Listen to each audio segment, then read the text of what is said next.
The World Slavery Tour was a triumph on paper, but behind the scenes it was a slow motion accident.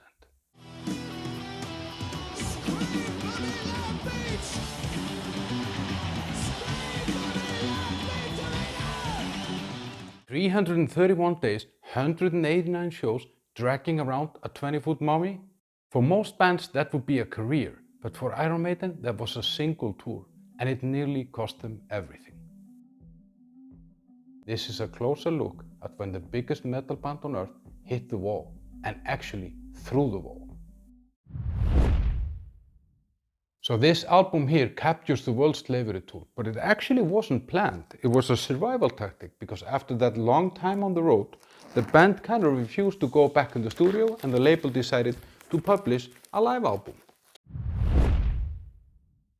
And we all know this iconic cover of this album, but that didn't come without any arguments, because Derek Riggs, the artist, he actually had to fight the management to get them to change their mind, because first, they wanted an Eddie that was facing you when you were looking at the album, but they chose this one instead.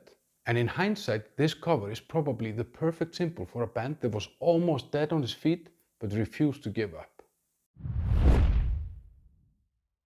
This is the tour book of the World Slavery Tour, and I think the name of this tour was very appropriate. 23 countries in under a year, 189 shows. I've looked at a lot of different tours, but I never found anything this dense.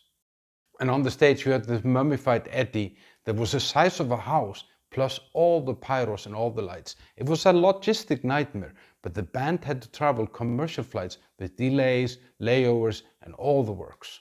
And Bruce Dickinson said about this tour that it was a pure exhaustion. So this was by no means a pleasant road trip.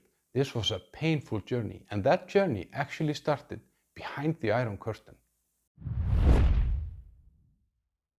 The tour kicked off by punching a hole through the Iron Curtain.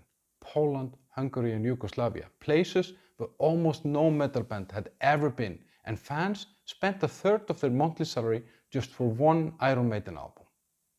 And this was so special that the band actually made a documentary about this called Behind the Iron Curtain. And in this documentary you can see a lot of interesting things. It mainly happens in Poland, including when Iron Maiden goes to a wedding party and jams Smoke on the Water. Some stupid way to play a gun, burn the place to the ground. Oh, got the water, fire in the sky. I'll put a YouTube link to that documentary in the first comment below so you can see for yourself. What was interesting also about the first two gigs in Poland is that they played a track of Powerslave that they have never played live since then. I'm gonna tell you later in this video which track it was and why I think they never played it live again.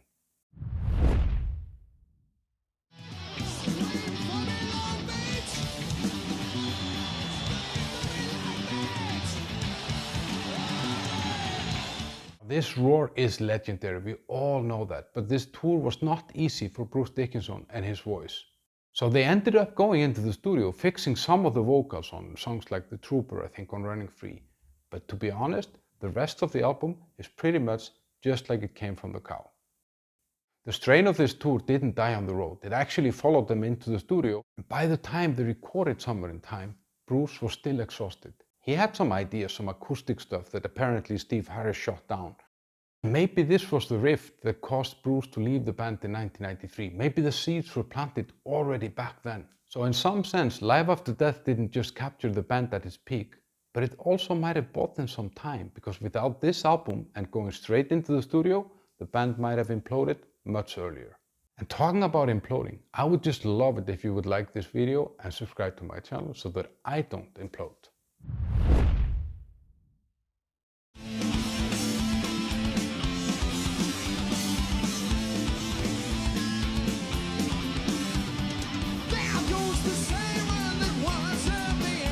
When I was listening to this album, I just realized this album has done so much more for the Powerslave songs than the rest of their catalog. Songs like Aces High, 2 Minutes to Midnight, The Rime of the Ancient Mariner, and Powerslave, these songs became immortal just because of this live album. And by the way, that song of Powerslave that was played on only these 2 gigs back there in Poland was Back in the Village. And I think that that song is a little bit too technical and it's hard to translate into a good live song.